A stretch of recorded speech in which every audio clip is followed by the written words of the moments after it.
Part two, here we come. We just wrapped up our first Board of Ed budget workshop, which was held on Wednesday, February 5th, and we thought we'd do a quick recap.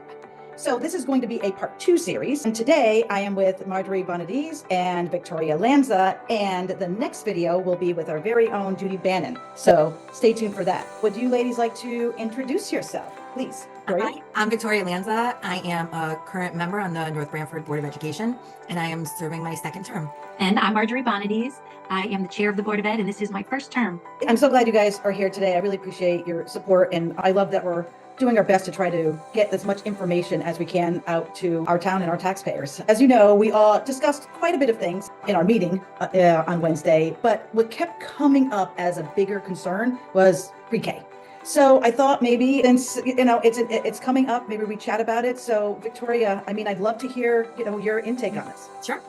So we currently have 3 4-year-old classrooms and 1 3-year-old classroom. It's both AM and PM for the 3s only.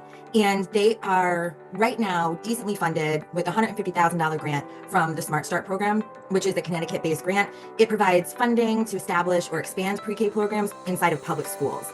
And these funds are used to increase pre-K spots. I believe we went from 30 spots now up to 60.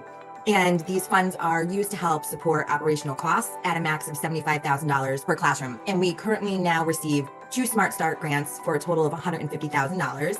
And when the preschool presentation was done this year, there was a discussion of 3 different scenarios we could potentially be looking at for our budget. The first one being that we keep both Smart Start grants, which is what we hope for, but unfortunately we will not have that information until the summertime. And then that would also include tuition and then the remaining balance to be paid to bring us up to $335,000, which covers our operational costs for the preschool. The Board of Ed would pay the remaining balance. The other option was doing the tuition-based program with 1 grant, and that is right now what we're being told is the most likely scenario for next year, and that the balance again will be paid by the Board of Ed.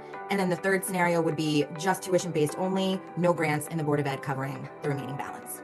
Yes, so there's a lot right there, right? And it's a lot that's up in the air right now until we find out the state grants. Right, exactly. And how about you, Marjorie? Well, I agree. There's still a lot to consider. This would be the first year that Board of Ed is looking to charge tuition. And the Smart Start grants that Vicki spoke about do require us to use a sliding scale, which looks at family income, family size, and comes up with a price for those circumstances. And it also includes, there's no cap on the cost for that family that is in the upper end of the sliding scale. And I think that's causing some concern for families. So that's where I'm a little bit undecided about the use of that grant and having to follow those specific stipulations. I also just want to add that we are including, at this point in this configuration, we are including transportation. So that's something that other area preschools do not provide. So that is another expense that we are offering as part of the public school system. Right. And then another takeaway from our workshop was that we also inquired about a more flexible payment schedule as well, just to help lighten the burden for some families. So yes, I think we're going to be looking into different options available for electronic payments. So we did hear feedback that 2 or 3 payments a year, while it is done by the majority of districts in our area, our families are looking at that as more of a challenge. So we are seeing what we can do to help with that.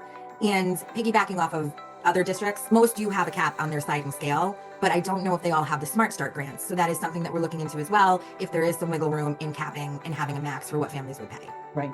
Yes. Well, pre-K, anything else you guys would like to add to that? No, it was really nice to hear feedback from people in our town, to have them at our meeting, and we hope to see more of you at our meeting next Wednesday. Absolutely. Marjorie?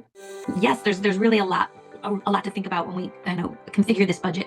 Just one thing I want you all to know is that 75% of the Board of Ed budget is fixed. Those costs are fixed. So we have 25% to look at to find savings.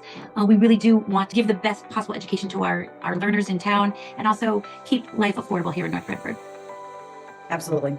So although this was, of course, very brief and a small portion of what we spoke about on Wednesday in our first workshop, to hear all of it, you can watch the entire thing on Totucket TV. And we really encourage you to attend in person. As Vicki just mentioned, our next Board of Ed workshop will be on Wednesday, February 12th at 6 o'clock at Stanley T Williams. And we really hope to see you there. It matters. It makes a difference. It really does. And stay tuned for our next video with Judy Bannon. Later. Bye.